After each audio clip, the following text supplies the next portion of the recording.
kids, yesterday we spoke about our very favorite words, and the one in which I shared with you is integrity. That is a word that holds near and dear to my heart. I take it oh so seriously, and it's just so special to me.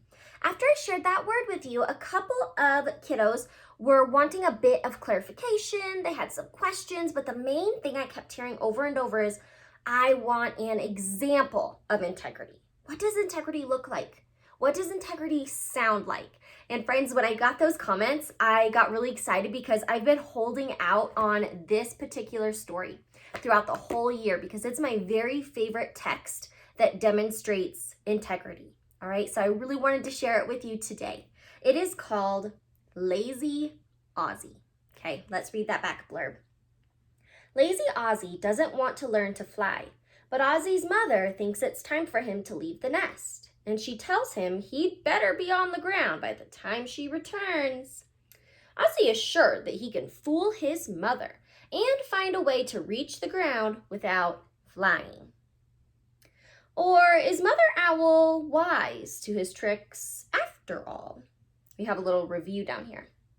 Coleman, that's the author, delivers the story in a comically rapid style. Skillful watercolor and illustrations add bounce, but never get in the way of the story.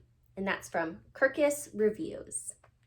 So friends, as I mentioned yesterday and over throughout the year, having integrity is doing the right thing, even when nobody's watching. So within having integrity, you have to remain truthful and honest. Let's see how truthful or honest Lazy Ozzie is. Here we go. Taking that sneak peek. Scoot over a little bit.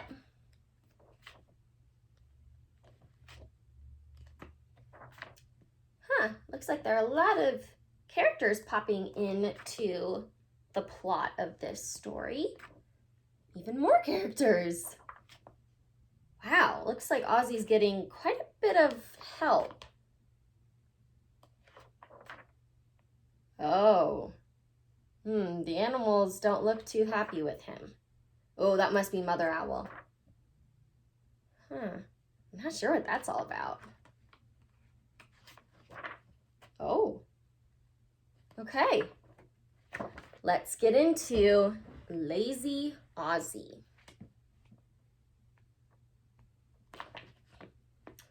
Ozzie was a very lazy owl. "It's time you learned to fly," said Mother Owl one day. But Ozzie said, "Oh, do I have to?" He didn't want to learn to fly. All that wing flapping looked like too much hard work. Ozzie's favorite thing to do was to sit around. "I'm practicing being wise," he said.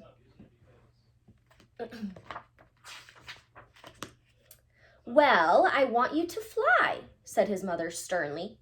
"Now, I'm going out to look for some food, and if you are wise, you will be on the ground by the time I come back." Ozzie thought hard. If he was wise, then he should be able to think of a way of getting down to the ground without flying. Suddenly, he noticed the horse who lived in their barn. The horse's head came up almost as high as the beam Ozzie was sitting on. Ozzie had an idea. "Help! Help!" he yelled. "What's the matter?" asked the high horse. "It's an emergency!" cried Ozzie, jumping onto the high horse's back. "Take me to the milk shed!" So the high horse took Ozzie to the milk shed. In the milk shed, there lived a cow who wasn't quite as high as the high horse. "It's an emergency!" cried Ozzie, jumping onto the not quite so high cow's back. "Take me to the pigsty!" So the high horse and the not quite so high cow took Ozzie to the pigsty. In the pigsty there lived a pig. The pig wasn't as tall as the not quite so high cow, but he was a big pig. "It's an emergency!" cried Ozzie, jumping onto the big pig's back. "Take me to the barnyard!" So the high horse, the not quite so high cow, and the big pig took Ozzie to the barnyard. In the barnyard, there lived a sheepdog. The sheepdog wasn't as tall as the big pig. He was a short sheepdog. "It's an emergency," cried Ozzie, jumping onto the short sheepdog's back. "Take me to the pasture." So the high horse, the not quite so high cow, the big pig, and the short sheepdog took Ozzie to the pasture. In the pasture, there lived a lamb. The lamb wasn't as tall as the short sheepdog. She was a little lamb. "It's an emergency," cried Ozzie, jumping onto the little lamb's back. "Take me to the duck pond." So the high horse, the not quite so high cow, the big pig, the short sheepdog, and the little lamb took Ozzie to the duck pond. In the duck pond, there lived a duck. The duck wasn't as tall as the little lamb. He was a dinky duck. "It's an emergency," cried Ozzie, jumping onto the dinky duck's back. "Take me to the barn." So the high horse, the not quite so high cow, the big pig, the short sheepdog, the little lamb, and the dinky duck took Ozzie back to the barn. As soon as they got there, Ozzie hopped down to the ground from the dinky duck's back. He'd done it. "Now that's what you call being wise," he told himself.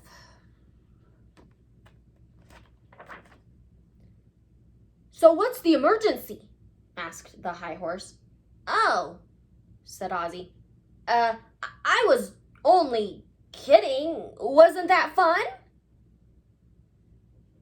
The high horse, the not quite so high cow, the big pig, the short sheepdog, the little lamb, and the dinky duck weren't amused.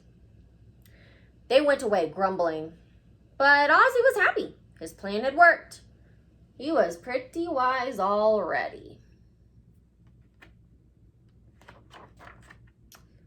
"I flew all the way down," he said proudly to his mother when she came back. Mother Owl gave him a big smile. "That's wonderful," she said. Ozzie thought she was pleased with him. But he didn't know that she'd been watching the whole time. "Now let me see you fly back up again," said Mother Owl.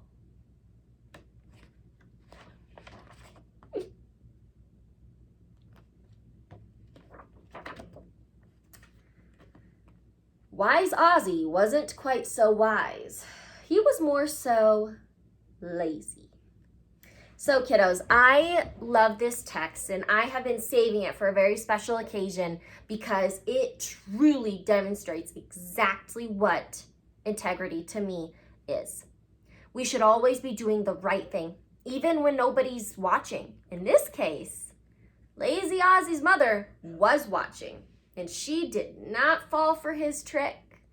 Now Ozzie chose to not be truthful, to not be honest, and I bet he lost quite a few friends along the way.